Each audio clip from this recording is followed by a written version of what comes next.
오늘 오전에 하나님 말씀은 시편 37편 25절 한 구절을 주제로 해서 설교하겠습니다. 물론 저는 이 구절의 어떤 교리적인 어떤 설명이나 어떤 이 구절에 지금 다윗이 고백한 이 증언에 초점을 맞추기보다 다윗이 경험한, 즉 보지 못했다. 자, 저는 이 표현을 근거로 영적인 세계에서 우리가 볼 수 없는 일들에 대한 주제를 제가 설교할 것입니다. 자, 먼저 37편 25절 잠깐 보세요. 내가 어려서부터 지금 늙기까지 의인이 버림받거나 그의 씨가 걸식함을 아직 보지 못하였도다, 이렇게 말씀하고 있죠. 자, 우리는 항상 현자들의 어떤 지혜나 경험을 배울 필요가 있다는 것을 다 공감을 합니다. 그렇죠? 사람들 그렇게 얘기해요. 그러나 우리 그리스도인들은 신실한 어떤 믿음의 선배들, 성도들의 그런 어떤 생활 속에서의 어떤 지혜와 경험을 배울 필요가 있겠죠. 자, 다윗은 훌륭한 왕이죠. 그 훌륭한 왕이 보지 못했다. 그랬다는 얘기는 정말 인생이 그렇다라고 우리는 동의할 수 있겠죠. 그렇죠? 자, 우리는 영적인 세계에서도 결코 볼 수 없는 일들, 이런 좀 제가 새로운 각도로 여러분에게 설교하려고 합니다. 영적인 세계에서 결코 볼 수 없는 일들, 이 제목으로 말씀을 드리겠습니다. 우리의 신앙생활은 영적인 생활이죠. 우리 각자의 영적인 생활에서는 이런 일들이 일어날 수 없기 때문에 우리는 다 주의해야 됩니다. 자, 오늘 본문 다윗 왕이 자신의 생애를 이렇게 회고하면서 고백한 내용입니다. 다윗은 이스라엘 왕국의 역사에서 위대한 왕이었으며 신실한 하나님의 종이었고요, 또 아름다운 노래와 시를 지은 시인이었고, 한편으로는 전쟁에 능숙한 군인이기도 했습니다. 무엇보다 하나님의 마음에 합한 사람이었다고 사도행전 13장 22절에 그렇게 기록되어 있습니다. 자, 훌륭한 사람이죠. 그렇다면 다윗의 안목과 영적인 관조는 참으로 정확하다고 볼 수 있지 않겠습니까? 그런 다윗은 솔직하게 인생에서 결코 볼 수 없는 현상을 말한 것이다, 이거죠. 자, 거듭난 그리스도인, 세상 사람들이 볼 수 없는 영적인 관점이 있습니다. 물론 구원만 받았을 뿐 진리의 지식에 무지한 사람이라면 영적인 일에 대해서 당연히 무지하겠지만, 성경대로 믿는 신실한 그리스도인이라면 영적인 영역과 또 신앙생활에 있어서 분명히 일어날 수 있는 현상을 우리는 잘 분별할 수 있어야 합니다. 역으로 말한다면요, 영적인 사람의 관조로 이 영적인 세계에서 결코 볼 수 없는 일들이라면 그 일들은 필히 일어나지 않는다고 여길 수 있다, 이거죠. 그것도 어떤 원칙이라 보시면 돼요.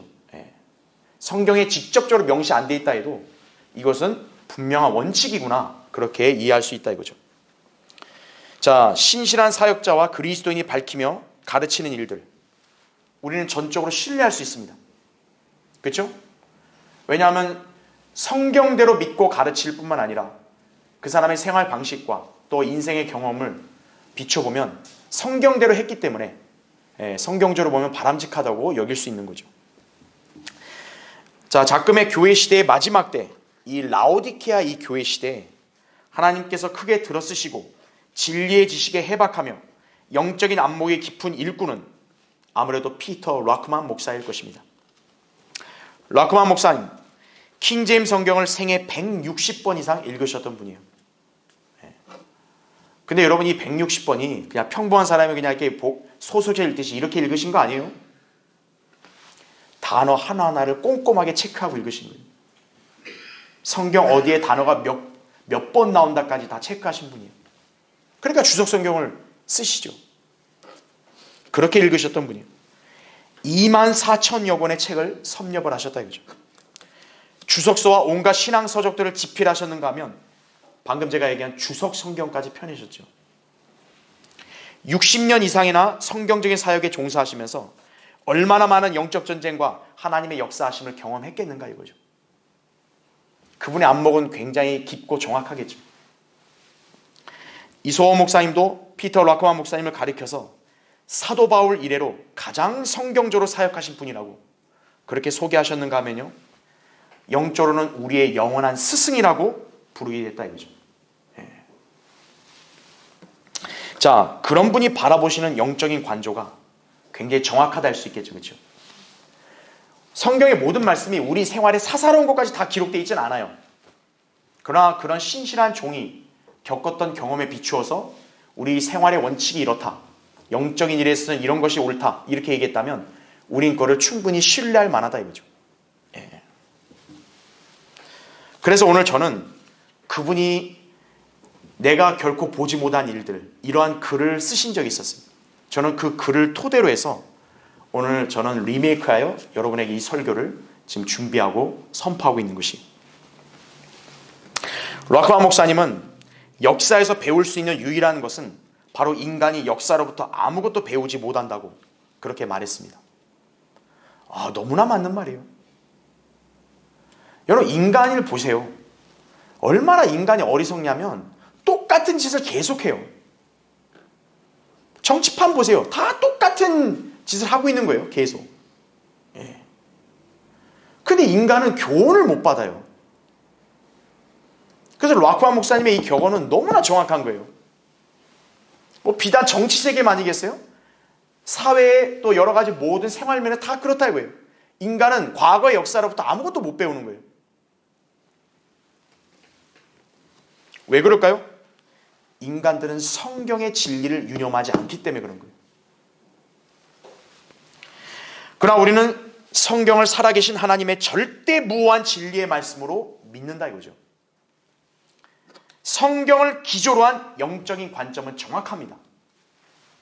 그리고 이 성경에 심혈을 기울여 공부하며 가르친 이 일꾼이 생전에 보면서 겪었던 일도 우린 정확하다고 믿을 수 있다 이거죠.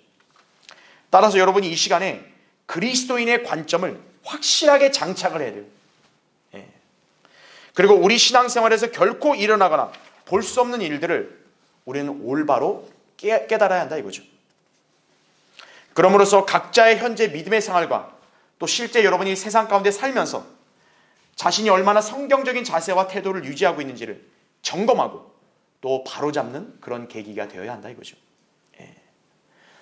그래서 이 락커만 목사님의 그런 또 귀한 영적인 경험으로 밝혀놓은 결코 일어날 수 없는 7가지 일들, 저는 이것을 오늘 여러분에게 이 설교의 주제로 소개하려고 하는 것이, 그래서 7가지 영적인 세계에서 결코 일어나거나 볼 수 없는 일들이다 이거죠. 우린 다 영적인 신앙생활하는 성도들이죠. 여러분은 이러한 세계에서는 이런 일은 일어날 수 없구나, 그러니까 나는 올바르게 하나님 말씀에 내 자신을 맞춰야겠구나, 그렇게 깨닫는 계기가 되기 바랍니다. 자, 첫 번째요. 성경대로 구원받은 성도는 자신이 구원받은 것을 후회하지 않습니다. 여러분 중에 구원받은 거 후회하시는 분 계세요? 잘못 믿은 사람이에요. 그렇죠? 락커만 목사님은 인도, 한국, 필리핀, 멕시코, 우크라이나, 캐나다, 독일, 오스트리아, 미국 등에서 만난 여러 구원받은 성도들과 교제를 해보았지만 그 중에 단 한 명도요, 자신이 구원받은 것을 후회하지 않았다고 말했습니다. 그야말로 모두 만족했음을 알 수 있다 이거죠. 신기하죠? 나라도 다르고 민족도 다르고 언어도 다른데 그 모든 전 세계 구원받은 사람들이 똑같이 자기가 구원받는 걸 후회한 적이 없다는 거예요. 모두 만족해 한다는 거예요. 자, 구원의 가치를 아는 성도라면 만족으로 끝나겠습니까? 아니죠. 감사와 찬양을 하나님께 지속적으로 드릴 수 있겠죠. 그러나 오늘날 이 땅의 대다수의 사람들은 구원의 진가를 전혀 알지 못합니다. 왜냐하면 이들은 성경적으로 구원의 의미를 모르기 때문에 그런 거예요. 사람들은 혼의 구원을 자신의 노력이나 대가를 통해 얻는 것으로 착각을 합니다. 하지만 지상에서 유일하게 완전히 공짜이면서 죄인이 얻을 수 있는 가장 위대한 것은 구원인 것이에요. 너희가 믿음으로 말미암아 은혜로 구원을 받았으니 이것은 너희에게서 난 것이 아니요 하나님의 선물이라. 행위에서 난 것이 아니니 아무도 자랑하지 못하게 하려 하심이라 이거죠. 대다수의 교회 다니는 사람들이 이 한 구절을 모르는 거예요. 그러니까 구원에 관한 질문에 다들 엉뚱한 답변만 내놓고 있는 거예요. 에베소 2장 8절 9절에 나온 말씀이죠. 종교에 심취해 있거나 자기의 의를 중시하는 사람들은 하나님의 선물인 구원을 한사코 거절하려고 합니다. 이야말로 인간의 악한 죄의 본성입니다. 하나님을 믿는 신앙, 다른 종교들의 차이는 무엇일까요? 다른 종교들은 강요가 들어가는 거예요. 의무를 부과하죠. 그렇죠?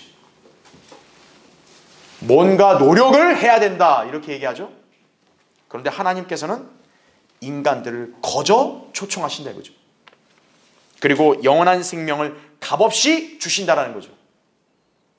하나님께 나아가는데 입장료가 없다고요. 참가비가 없다고요. 영원한 생명을 돈 내라고 하신 적도 없다 이거죠. 로마서 3장 23절 24절에 이는 모든 사람이 죄를 지었으므로 하나님의 영광에 이르지 못하다가 그리스도 예수 안에 있는 구속을 통하여 그의 은혜로 값없이 의롭게 되었습니다 이거죠. 계시록 22장 17절에도 성령과 신부가 말하기를 오라 하더라. 듣는 자도 오라 말하게 하고 또 목마른 자도 오게 하며 원하는 자는 누구든지 생명수를 값없이 마시게 할지어다 이거죠. 여러분 뭐 건강에 좋은 물도 얼마나 비싼 돈으로 팔아요. 그죠? 그럼 하나님은 생명수를 값없이 주신다고요. 마시고 싶은가? 오라 이거예요. 우리는 누구도 하나님 앞에서 인정받을 만한 구속이 없습니다. 그럼에도 불구하고 하나님께서는 자신의 아들인 예수 그리스도를 통해 그분을 믿는 사람들에게 영원한 생명을 값없이 주십니다. 이 영생은 우리가 뭔 수를 써도 결코 얻을 수 없습니다. 그러나 가난하고 보잘것없는 우리가 단지 믿었다는 사실만으로 영원한 생명을 단번에 소유했습니다. 그러니까 우리는 그 사실을 알기 때문에 누구도 예수 그리스도를 믿은 것을 후회하는 사람이 없는 거예요. 여러분은 항상 주님을 구주로 영접하여 그리스도인이 된 사실에 대해서 일말의 후회나 불평이 없어야 합니다. 내가 진리를 참 몰랐으면 내가 지금 행복하게 살았을 텐데. 그 사람은 지금 착각 속에 빠진 거예요. 구원과 진리를 알았다. 그럼 여러분은 이 생에서 많은 걸 놓쳤다 해도 결코 후회하지 않아요. 가장 중요하고 귀한 것을 얻었기 때문이에요. 그 한 가지만으로도 항상 기뻐하고 감사해야 한다 이거죠. 그렇죠? 자, 영적인 세계에서 결코 일어나거나 볼 수 없는 일들. 이번에 두 번째.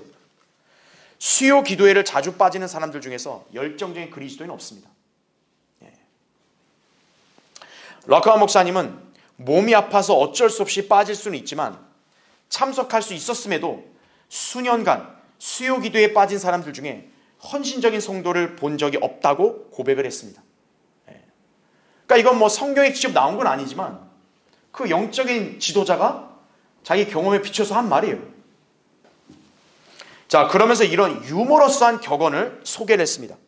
잘 들어보세요.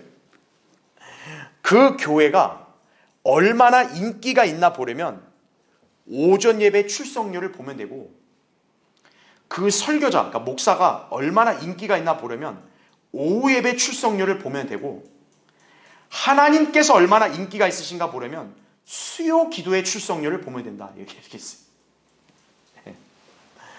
우리 교회 한번 잘 봐야 돼요. 하나님이 우리 교회에서 인기가 가장 많은가? 그럼 수요 기도의 출석률이 제일 좋아야 돼요.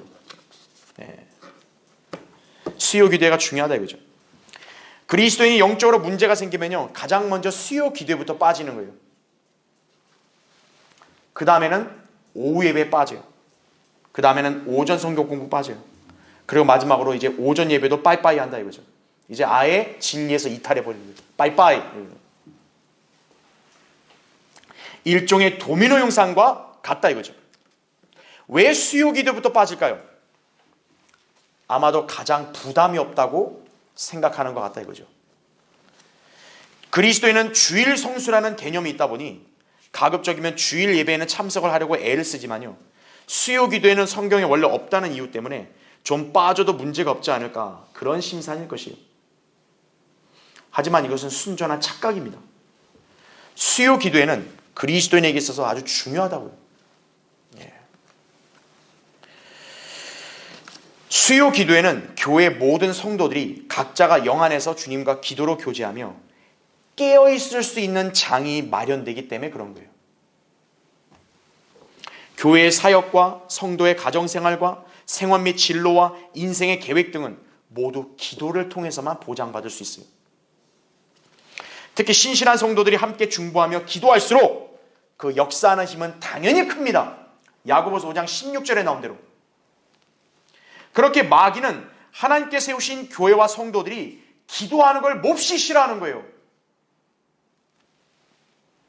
그러니까 기도의 역사를 약화시키거나 방해하기 위해서 성도들이 수요 기도회를 통해 합심하여 기도하는 것을 방해하는 거예요. 회방을 놓는 거예요. 가지마. 오늘 좀 피곤하잖아요. 쉬어 그냥. 가지마. 그거 좀 안 가면 어때? 너 주의를 잘 지키고 있잖아.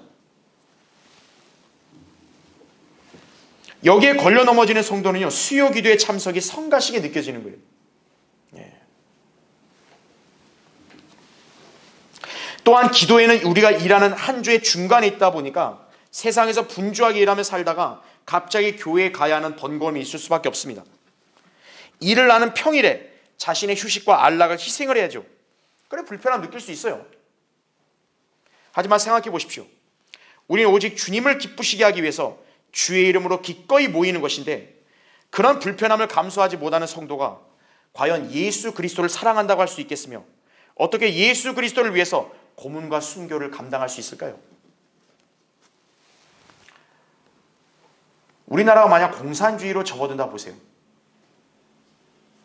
그때 우리의 신앙은요, 정말 각오를 단단히 해야 된다고요.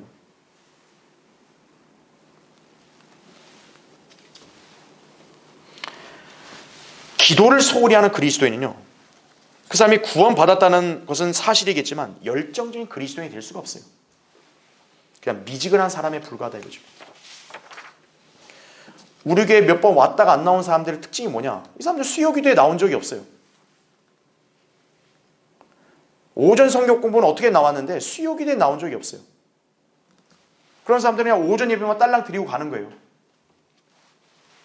그러니까 영적으로 느슨하죠. 예. 주일 예배는 내가 하나님 앞에서 대단한 거 하는 거 아닙니다. 주일 오전 예배나 오후 예배는 성경에 명령되어 있는 말씀이기 때문에 당연히 지키는 거예요. 당연히 순종하는 거예요. 거기 한층 더 나아가서 왜 성경대림의 교회가 수요일 날 모이느냐 이거예요. 영적 전쟁이 심하니까요. 혼자의 힘으로 감당이 안 되니까요. 그래서 모여서 같이 교제하여 서로 위로를 받고 함께 중보하고 기도하고 간구를 드리는 것이에요. 하나님의 교회가 강성해지려면 모든 성도들이 합심하여 기도하고 함께 협력해야 된다 이거죠. 자, 성경은 우리에게 히브리서 10장 25절에 우리 자신들이 함께 모이는 걸 저버리지 말고 서로 권면하여 그날이 가까워오는 것을 볼수록 더욱 그리하자 이렇게 말씀하고 있다 이거죠. 때가 임박했다고 여긴다면 더더욱 그리하라. 성경은 이렇게 권면하고 있는 거예요. 함께 모이는 걸 저버리지 말라 이거죠. 특히 기도에는 여러분이 주님께 모든 염려를 다 맡겨드리는 기회의 시간이에요. 베드로전서 5장 7절에잖아요. 너희 염려를 하나님께 다 맡기라 이거예요. 혼자 힘으로 못 맡기면 같이 합심해서 하나님께 맡겨드리자 이거예요. 그게 수요 기도입니다. 기도의 적극적인 성도야말로 열정적인 그리스도인이라는 사실을 꼭 기억해야 합니다. 자, 영적인 세계에서 일어나거나 결코 볼 수 없는 일들. 세 번째, 복음을 전해 죄인들을 구령하지 않는 그리스도인은 진정한 기쁨을 이렇게 맛볼 수 없고 충만할 수 없어요.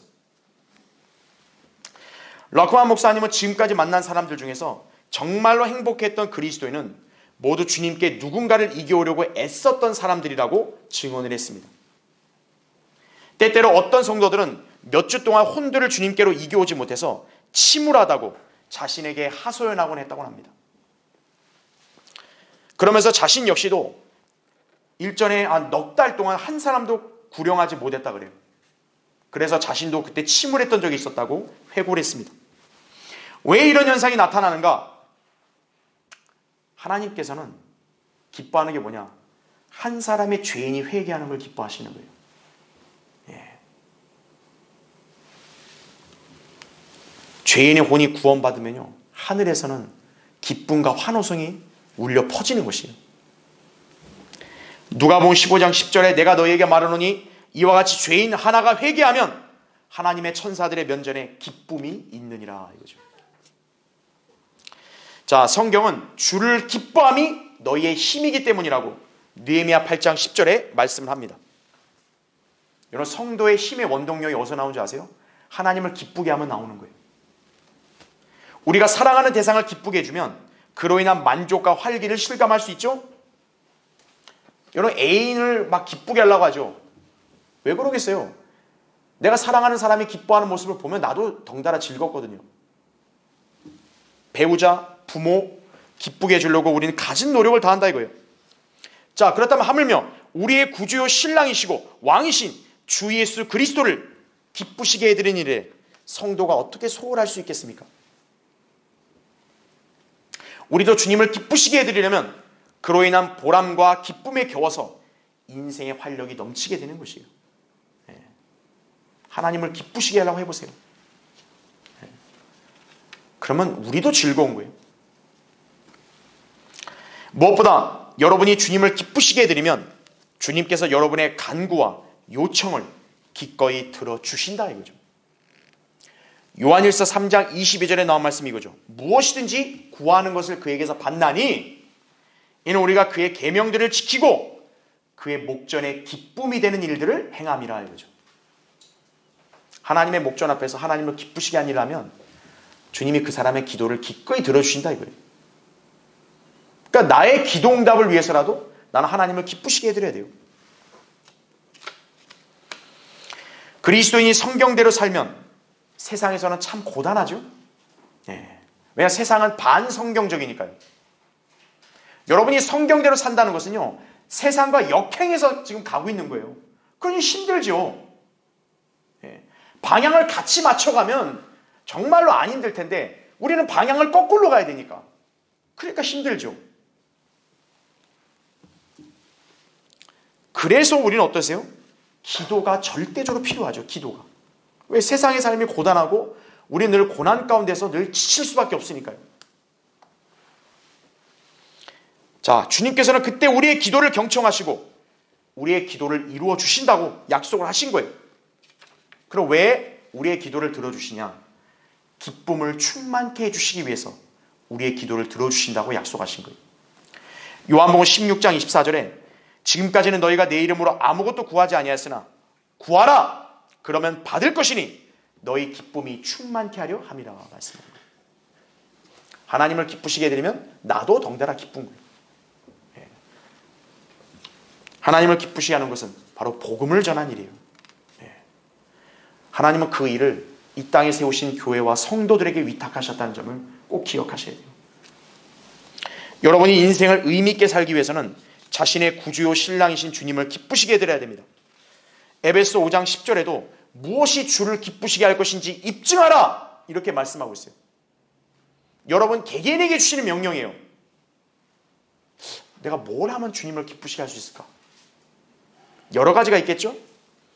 그런데 성경에서 모든 사람에게 다 해당되는 주님을 기쁘시게 해드리는 일은 바로 셋째 하늘에 갈 그분의 자녀들을 늘어나게 하는 것이에요. 그 일은 오직 복음 전파 구령으로 이루어집니다. 주님은 이 일을 수행하는 사람을 가장 현명하게 여기시고 기뻐하신다는 점을 알아야 한다 이거죠. 혼들을 이겨오는 자는 현명하니라. 이 말씀이 왜 괜히 있겠어요? 잠언 11장 30절에 나오는 거죠. 그렇죠?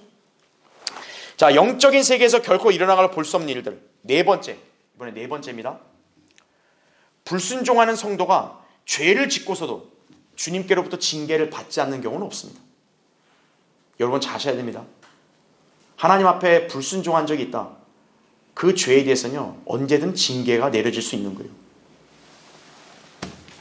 성경에서 죄의 원리를 이렇게 설명을 합니다. 민수기 32장 23절에 반드시 너희의 죄가 너희를 찾아낼 것임을 알라 이렇게 말씀하는 거예요. 어떤 때는 징계를 받는 것이 늦어지는 것 같아 보여도요, 결국에는 징계를 받게 되어 있습니다. 심는 대로 거두는 것이 성경적 원칙이기 때문에 그런 거예요. 한평생 술에 찌들어 산 사람은요, 알코올 중독에 걸릴 수밖에 없어요. 노년에 그 결과가 나타난다 이거예요. 러카만 목사님은 20대에 지었던 죄에 대해서 70대가 되어서 그 대가를 치르기도 했다고 그렇게 고백을 했다 이거죠. 그리고 자신이 성경에서 깨달은 가장 중요한 진리들 중에 하나가 뭐냐? 그리스도인이 죄를 짓고서도 무탈하고 편안하게 지낼 수는 없다는 점이다. 이렇게 수리하신 거예요. 네. 자, 성경의 예를 몇 가지 들면요. 자, 아브라함의 조카 롯이 있죠? 롯은 자신의 탐욕 때문에 결국 동굴에서 술에 취해가지고 자신의 딸들과 근친상간의 죄를 범하고 말았죠. 창세기 19장. 왜 이런 끔찍한 짓을 저질렀을까요? 그는 아브라함의 양보로 거주할 땅을 선택할 기회를 부여받았을 때 자기 육신의 눈을 신뢰해가지고 동성연애자들이 창궐한 소돔 땅을 택했죠. 창세기 13장 10절에 나온 대로. 그는 롯의 인생에서 가장 치명적인 실수였어요. 자, 그곳에 들어가 사는 동안 롯은 간증을 완전히 잃어버렸죠. 그 소돔인들과 똑같은 생활 방식으로 산 거예요. 죄로 인한 고통에 허우적거리며 살았다 이거죠. 베드로서 2장 7, 8절에. 왜냐? 하나님의 사람은 그런 죄악된 세상 가운데 있으면요 괴롭거든요, 영이. 그런가 하면요, 정작 소돔인들에게 경멸을 당하기도 했다 이거죠. 소돔인들이 롯을 존중하지 않았어요. 결국 그는 사위들, 결혼한 딸들, 심지어는 자기 아내도 소돔에서 다 잃어버렸죠. 그 사위들이 롯이 와서 심판을 경고하니까 어때요? 아, 우리 장인이 또 농담을 하네. 이렇게 여겼다는 거죠. 소돔은 성적인 부패가 만연한 곳입니다. 그러니까 그 롯의 딸들이 어때요? 근친상간하는 것도 다 거기서 배우는 거예요. 전부 다. 그렇다면 아브라함은 어떻을까요? 그는 자신의 인내심과 믿음의 부족으로 하나님의 뜻을 거역하고 이집트로 가버렸죠. 불순종해서. 이집트로 갔더니 어때요? 자기 아내를 누이라고 속였죠. 그리고 이제 부끄럽게 이집트에서 다시 나올 때 그때 여종을 데리고 나온 거예요. 그 여종과 나중에 결혼을 해서 거친 사람, 창세기 16장 12절에 표현한 대로 이스마엘이라는 아들을 결국 낳아버리고 말았죠. 그 이스마엘의 후손이 뭡니까? 오늘날 이스라엘을 철저하게 괴롭히고 이스라엘을 다 말살시키려고 지금 계속 발악을 하고 있죠. 롯도 어때요? 롯도 자기 딸들과 근친상간을 통해 낳은 자식들이 모압과 암몬, 오늘날 요르단이죠. 다 반이스라엘 그렇게 전선의 그런 선민족들이라고요. 아브라함과 롯의 이 비정상적인 관계가 이렇게까지 결국 거두게 된 거죠. 국제사회도 골칫거리죠. 이 모슬렘, 이 테러 분자들 때문에. 자, 그럼 야곱은 어떨까요? 야곱은 거짓말과 속임수로 일관을 하다가 평생토록 다리를 절고 살아야 됐죠. 그의 자식들은 그가 가장 아끼는 아들 요셉을 죽일 음모를 꾸미기까지 했죠. 야곱은 자기 형을 교활하게 속였죠. 그 대가로 어때요? 자기 역시도 외삼촌에게 교활하게 속임당했죠. 그리고 사랑하는 요셉이 죽은 것으로 착각을 해서 슬픔과 고통 속에서 살아야 했다 이거죠. 요셉은 안 죽었는데 요셉이 죽은 것 마냥 속임당하고 수십 년을 고생 가운데 산 거예요. 솔로몬은 어떨까요? 자신의 욕정을 통제하지 못했기에 결국 왕국을 잃게 만들었죠. 다윗은 밧세바와 간음하고 그 남편을 죽인 대가로 자기 세 아들을 모두 잃어버리고 말았죠. 요나는 어떨까요? 하나님으로부터 도망가 버렸죠. 말을 안 들어먹으니까 어때요? 하나님께서 요나를 고래 뱃속에 넣어버리셨죠. 넌 좀 배워야겠다. 학교 다니면서 배워라. 어떤 학교를 하나님 보내신 거예요? 고래 뱃속 대학교를 보내신 거예요. 가서 좀 배우라. 그래서 요나도 정신을 차렸죠. 요나서 2장에 나온 대로. 좀 편안하게 배울 수 있는데 어때요? 불순종하니까 고난 가운데서 배우게 하시는 거예요, 하나님께서. 구원받은 그리스도인들도 죄를 짓고 불순종하면 반드시 하나님께로부터 혼나기 마련이에요. 여러분이 손에서 성경을 내려놓고 기도 중단하고 경배드리지 않게 되면요, 얼마든지 구원받지 않은 죄인들이 짓는 죄들을 범할 수 있음을 명심해야 합니다.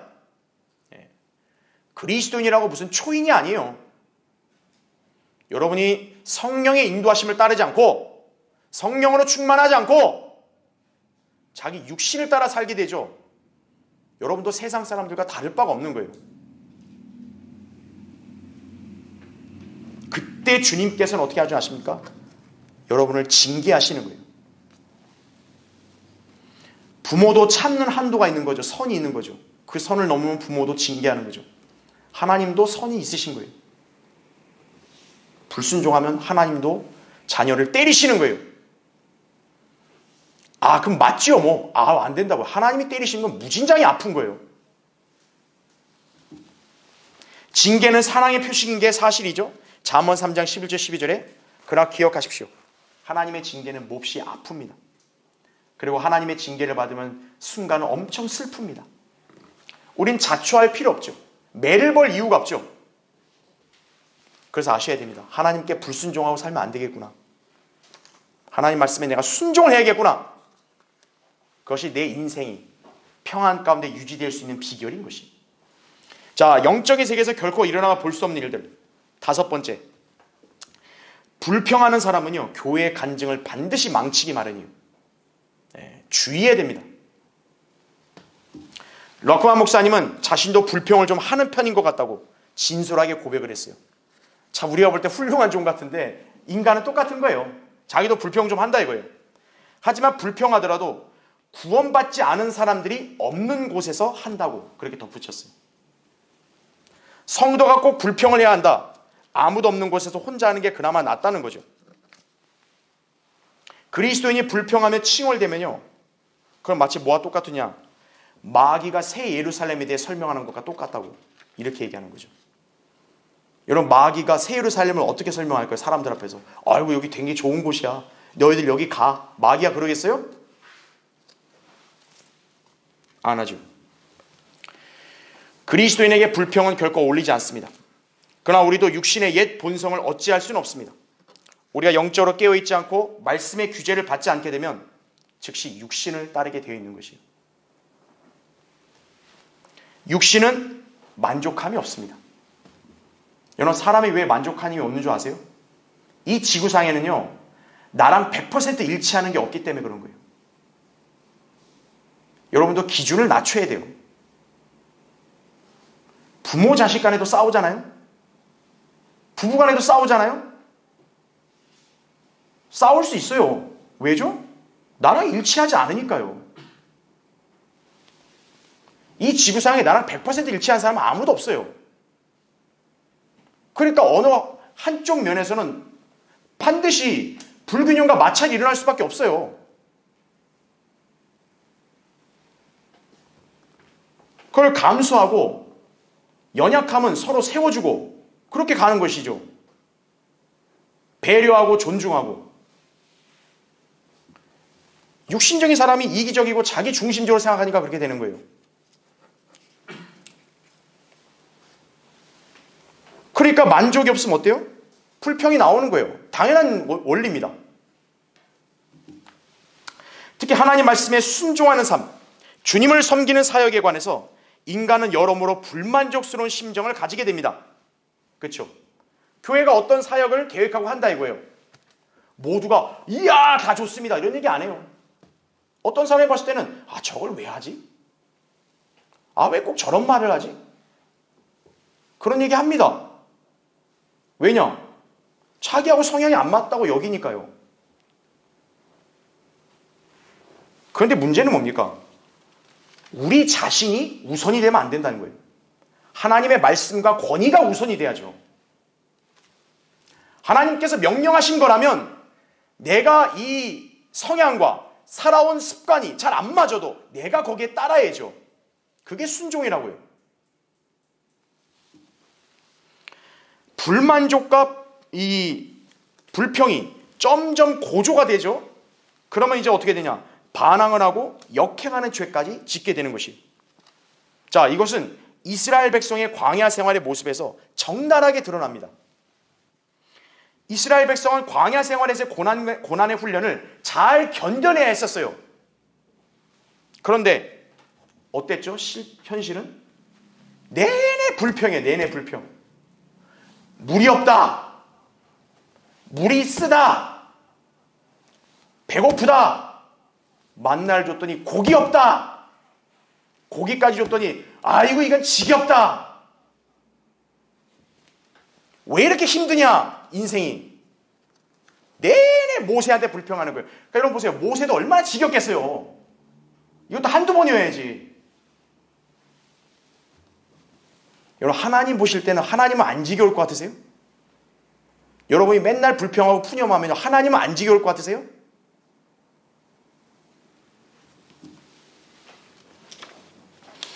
자, 불평하면 어떤 거죠? 하나님의 영광과 역사를 가리는 거예요.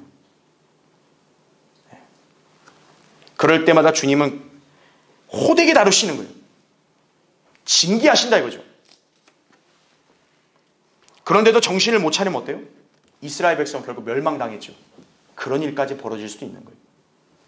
자, 잠깐 한번 보시죠. 고린도전서 10장 한번 보세요. 10절과 11절 보십시오. 너희는 그들 중 어떤 사람들이 불평하는 것처럼 불평하지 말라. 그들은 그러다가 멸망시키는 자에게 멸망당하였느니라.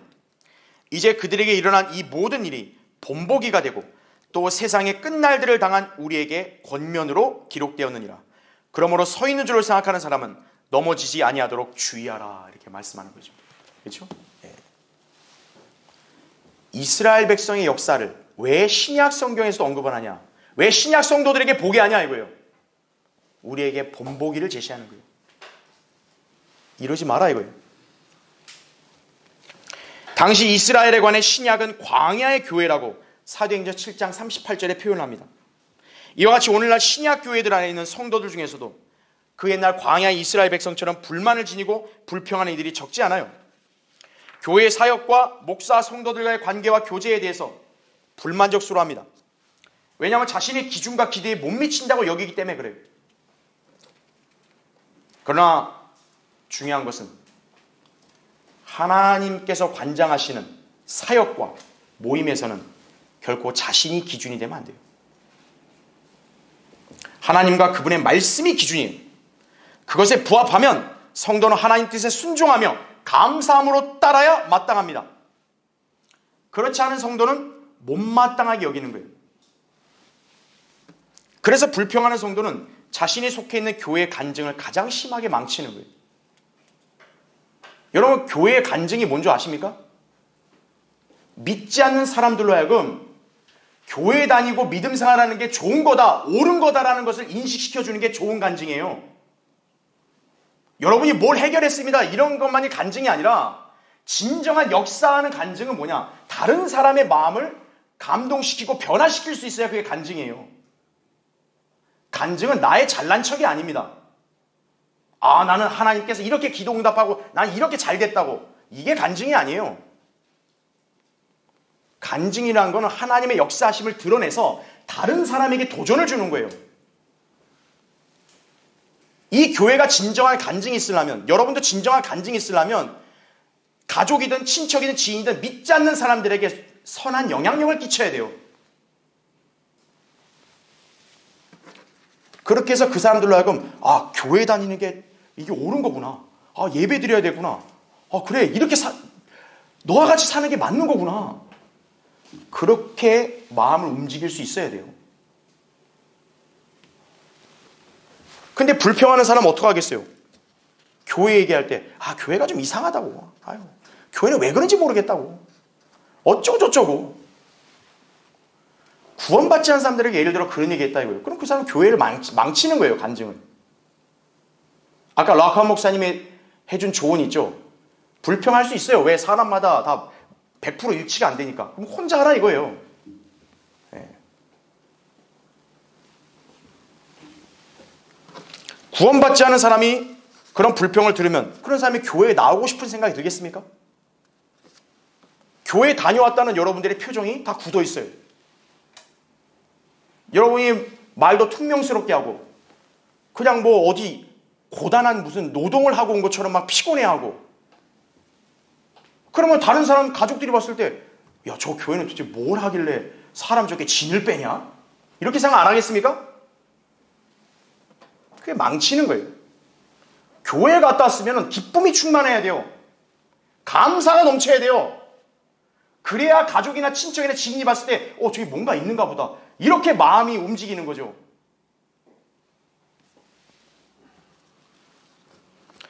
자, 여러분, 구원받지 않은 사람들 눈에 불을 켜고 우리를 주시하고 있음을 알아야 됩니다. 우리 안 보이는 게 아닙니다. 우리 교회가 작고 보잘것없어 보이는 것 같죠? 이 지역사회는 우리 교회, 기독교계는 우리 교회를 주시하고 있어요. 왜냐하면 우리는 항상 나가서 거리에서 복음 전하잖아요. 다른 교회와 굉장히 독특한 면모를 보이잖아요. 다 주시하고 있는 거예요. 우리는 이 땅을 살아갈 때 항상 본이 되고 간증을 나타내야 한다 이거죠. 이를 위해서는 불평이 금물이라는 사실을 기억해야 할 것이다 이거죠. 자, 빌립보서 2장 잠깐 찾아보세요. 빌립보서 2장. 거기 14절, 15절 보십시오. 모든 일을 불평이나 다툼이 없도록 하라. 이는 너희 하나님의 아들들이 흠없고 순전하여 비뚤어지고 변질된 민족 가운데서 책망받지 않게 하려 함이니 너희는 빛들로서 세상에서 비추는 자들이라 말씀하고 있는 거예요. 그렇죠? 불평, 다툼 없게 하라죠. 왜요? 우리 하나님의 아들들이 세상에 빛을 비춰야기 때문에. 여러분에게서 어두운 그늘이 비춰지면 안 되죠. 하나님의 자녀라면 빛을 비춰야 돼요. 자, 영적인 세계에서 결코 일어나가 볼 수 없는 일들. 6번째요. 너무 가난하다는 이유로 11조도 내지 못하는 그리스도인은 없어요. 네.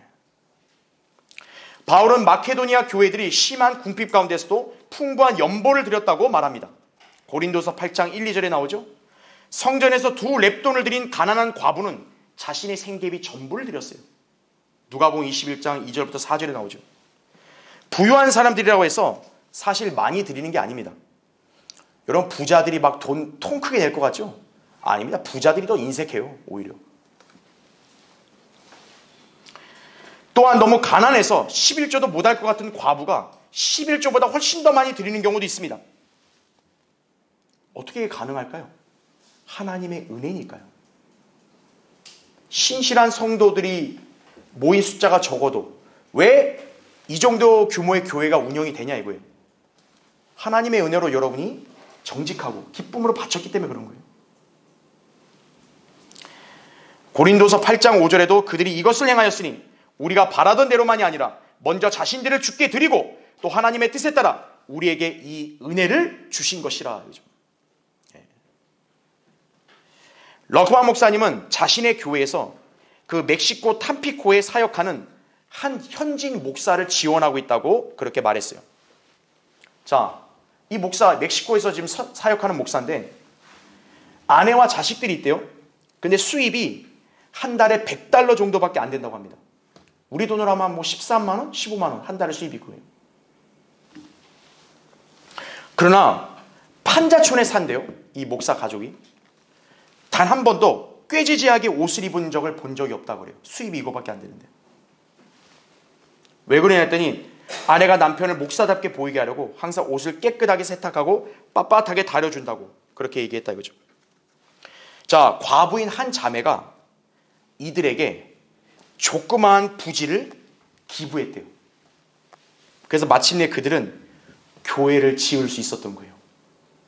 그 목사 가정이 한 달에 $100밖에 수입이 안 되는데, 판자촌에 사는데 한 과부인 자매가 땅을 이렇게 기증을 했다 이거죠. 그래서 교회를 세웠다고 그렇게 간증을 하는 거죠. 자, 그러면 여러분, 이 과부는 그러면 돈이 좀 있어서 그랬을까요? 이 과부에게는 다리를 저는 딸이 있었대요. 그럼에도 그녀는 교회에 오는 모든 사람을 위해서 음식을 마련해주고 전혀 돈을 받지 않았다 그래요. 언젠가 집회가 끝나고 난 후에 러크아 목사님은 이 여인을 데리고 가서요, 그녀의 섬김에 대해 감사하다는 말을 전하면서 주머니에 있는 얼마를 꺼내서 건네주었다 그래요. 극구 사양하려는 그녀에게 끝까지 주려 하자 그녀는 누군가가 자신을 그렇게 생각해 준다는 것에 대해서 감동하여 눈물을 흘리고 말았다고 그렇게 얘기했다 이거죠. 이 여인을 보세요. 누가 자기에게 잘해준 사람이 없어요. 자기가 이렇게 헌신적으로 섬긴 거예요. 라크아 목사님이 감사하다 하면서 돈 몇 푼 주머니 넣어준 거, 이거에 감동하는 거예요. 그녀는 찢어지게 가난한 여인이었다 이거죠. 그런 사람이 땅을 그 멕시코에서 힘들게 사역하는 그 교회에 기증한다. 하나님 은혜죠. 근데 하물며 가난해서 11조를 못 낸다? 그럼 말이 되지 않는 거예요.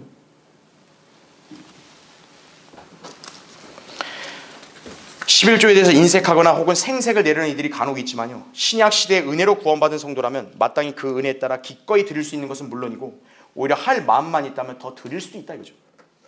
여러분은 구원받기 위해서 주님을 믿고 섬기는 게 아니죠.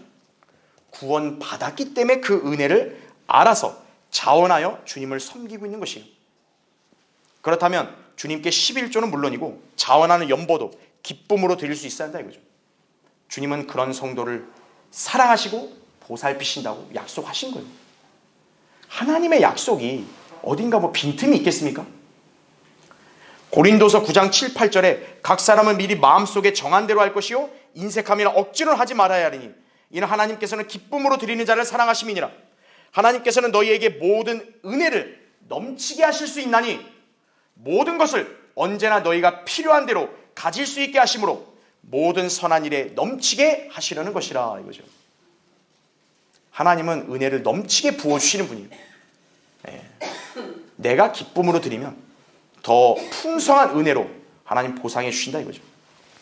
자, 영적인 세계에서 결코 일어나가 볼 수 없는 일들, 마지막 7번째, 이거는 여러분도 다 아는 내용입니다. 하나님께서 구원하기를 거절하는 죄인은 절대로 없어요. 러크만 목사님은 생전에 별의별 죄수들을 다 만나보았다고 말했습니다. 종신형을 2번, 3번이나 받은 죄수들도 보았고 한때 그리스도인들을 고문하고 죽였던 전직 KGB 요원들이 구원받는 것도 보았다고 그렇게 고백을 합니다. 자, 사실 이것은 그리 놀랄 일이 아니죠. 왜냐하면 그보다 더 악한 죄인도 구원받은 경우가 많기 때문입니다. 일례로 히틀러의 오른팔이었던 육군 원수 빌헬름 카이텔도요, 감옥에서 처형을 기다리는 동안 구원받았다 그래요. 진주만 공격을 주도했던 후치다 미소 역시 전쟁이 끝난 후에 구원을 받고 복음 전파자가 되었다고 그렇게 전해집니다. 여러분, 전쟁을 일으킨 자 아니에요. 근데 어때요? 구원받고 하나님이 그 자를 복음 전도자로 쓰시는 거예요. 하나님의 관점과 인간의 생각은 다릅니다. 인간은 종종 누군가를 판단할 때 구원받지 못할 것이라고 짐짓 여기지만 하나님께서는 우리 이성을 초월하여 악한 죄인을 구원하시는 경우가 많습니다. 무엇보다 우리가 잘 아는 여러분 사도 바울 어때요? 사도 바울은 사악한 죄인입니다. 바울은 그리스도인들을 고문하고 강제로 모독하게 그렇게 강요한 자라고요. 사도행전 26장 11절에 나오죠. 하지만 하나님께서는 그를 구원하셨을 뿐만 아니라 복음 전파자로 쓰셨다 이거죠. 여러분, 당시에 바울과 같은 시대에 살았던 사람들이 그 바울을 볼 때 바울이 그리스도인이 될 거라고 누가 상상을 했겠어요? 저자가 나를 안 잡아가는 것만으로도 다행이다 이렇게 생각했겠죠. 그럼 바울이 구원받은 거예요. 그럼 바울이 2000년 교회 시대 가장 위대한 그리스도인이 된 거예요. 당시 그 바울에게 고문당하고 박해받던 사람들 억울하지 않겠어요? 왜 하나님은 우리를 박해하고 미워한 저런 자를 저렇게 구원하고 크게 쓰시냐고. 안 억울하겠냐고요. 그게 인간의 생각이에요. 하나님은 그런 거 중요하지 않다 이거예요. 누구를 막론하고 하나님은 회개하는 죄인을 받아주시는 거예요. 바울은 이에 관해서 하나님의 자비임을 역설했다 이거죠. 그리스도 예수께서 죄인들을 구원하시려고 세상에 오셨다는 이 말씀은 신실하며 온전히 받아들이기에 합당하도다. 죄인들 중에서 내가 우두머리라 이거죠. 그러나 내가 자비를 입은 것은 이 때문이니 곧 먼저 내 안에서 예수 그리스도께서 온전한 오래 참으심을 보여주셔서 후에 그를 믿고 영생을 얻는 자들에게 본이 되게 하려 하심이니라 말씀하는 거예요. 하나님이 그런 목적을 가졌다면 그 자가 악한 자여도 구원받을 수 있다면 구원받는 거예요. 그걸 우리가 제지하면 안 된다 이거죠. 하나님 저 인간을 구원하시면 안 되죠. 우린 그런 말할 자격이 없다 이거죠. 이 세상에 악한 죄인들이라고 싸그리 다 멸망해야 한다는 법은 없습니다. 하나님께서는 모든 사람이 구원을 받기를 원하신다고 디모데서 2장 4절에 말씀하셨기 때문에 그런 거예요. 자, 그렇다면 문제는 무엇일까요? 인간의 의지죠. 인간의 의지. 예수님 말씀대로 사람들이 구원받으려고 주님께 오질 않아요. 그게 문제죠. 요한복음 5장 40절에 나온 대로. 그럼에도 불구하고 하나님께서 왜 악한 이 세상을 당장 심판하고 멸망시키지 않으시는가 이거예요. 왜? 베드로서 3장 9절에 그 답이 나온다 이거죠.